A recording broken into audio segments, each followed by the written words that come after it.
Gazadhand, aka GamerGuyGames, aka Kentaro Miura's #1 fan, aka I'm back with another timely chapter/episode review, and boy is this one spicy. Well, not all that spicy really, but it sure is tasty. Well, maybe not tasty per se, but it definitely is food, as all Berserk episodes are wont to be. I can't handle spicy so well anyway, so it's probably a good thing. Berserk 360. My favorite degree on a circle. My favorite scopeless gun action. My favorite PlayStation. Does this mean the next chapter will feature a snake-esque baron of sorts?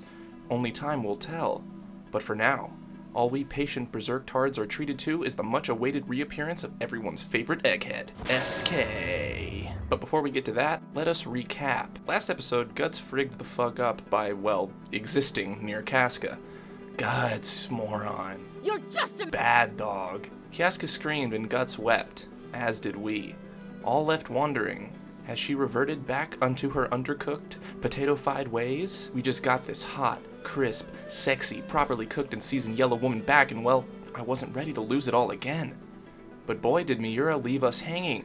Months, again, between chapters. But hey, perfection ain't quick. A new chapter did finally come. Miura didn't get death corona'd, and we're all here, looking out for our best guy and gal.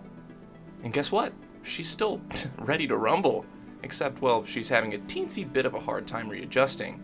She sits, comforted by Farnese, and watched over by the others. It hurts to see our girl so distraught. It's somehow worse than her being entirely absent-minded. Even when fixed, she's broken. Guts brings the darkness of what happened in the eclipse back to the forefront of her mind. She can't help it. Witch King magics her to sleep, probably for the best. And then, back to your studies, girls. Oh shit. Casca, let go, you're tearing me apart. Oh, best friends, I see. Although Farnese still doesn't feel deserving. But enough drama for now. We gotta get some much-needed witch time. Here, girl, take my old, never-washed garments. Oh hey, we're witches, remember us? Oh shit, Farnese? More like hot witch? Yeah, he knows what I'm talking about. Him too. Time for some magic school. Now tell us, Farnese. Tell us of your training. Shit, I forgot to study. The Shirka tells her it's open book, and not to worry. She begins. The others question how Farnese could proceed without the use of an alchemy circle. Sorry, wrong anime. Or is it? Is she a retard? Sounds like she's an idiot rather than a witch, doesn't it? Yes, quite true, quite true. Whoa. Say girl, how long you been at this? 3 months? Sir? You're telling me the boat was 3 months ago? Jesus Christ. Everyone collectively says whoa, and that this kind of thing normally takes a lot longer. Shirka must be a baller teacher. How pathetic. She thinks it's so easy being a hot witch such as myself? Pathetic. My shoes are way pointier than hers. Pathetic. Pathetic. Pathetic. Shirka is up next. Can she outshine Farnese with mere years of training? We will see. I'm gonna have 2 heads. See, I did it, but I'll do a dark spirit summoning also. Bro, these other so-called magicians didn't even feel a spirit in that tree. Shirka is the best, or these other dudes just suck. These witches don't need circles? What the Grandpa, you said we needed circles. Go. I am a dark spirit. I want fruit. So what if I go over here? Oh yeah! He gets obliterated by the spirit and begins killing his classmates. Cowards. Every one of them. But, hey, wait a second. Where does Apple go? Oh right, the dark evil spirit just wanted a bite to eat. Maybe not so evil, after all. Good job, Shirka. Although I'm not sure that was any more impressive than that stuff Farney did. Some really cool stuff we're getting to see here, though. It's nice to know that our girls are well above average in magical ability. So everyone's okay, but this chick, Kuka, is angry that she's not as good as Shirka. Shirka explains in the real world, with real troubles, there's no time for silly things such as shapes. Shirka also explains this spirit wasn't all too bad, just a bit jealous of the witches. It wants to hang out. This old guy got a major kick out of the ordeal. He basically called himself out by telling his students to stop using circles he taught them to use. Pathetic. Just kidding. He offers some teachings in return for theirs. And Farnese asks for the obvious. Being able to kill everybody in the room. Oh no, healing. The means to mend a soul. He tells him, they got just the magicer for the job. Banan. And she says okay. But Gedfring has another question. Would Shirka mind mingling minds with the diamond? Whoa, what's that? Now this exposition is super cool. These things were once human, heroes, sorcerers, witches. I just love hints at expanded Berserk lore. I'm excited. And then we see Flora. This makes me tear up. She says yes. 1,000,000 times yes. Pathetic.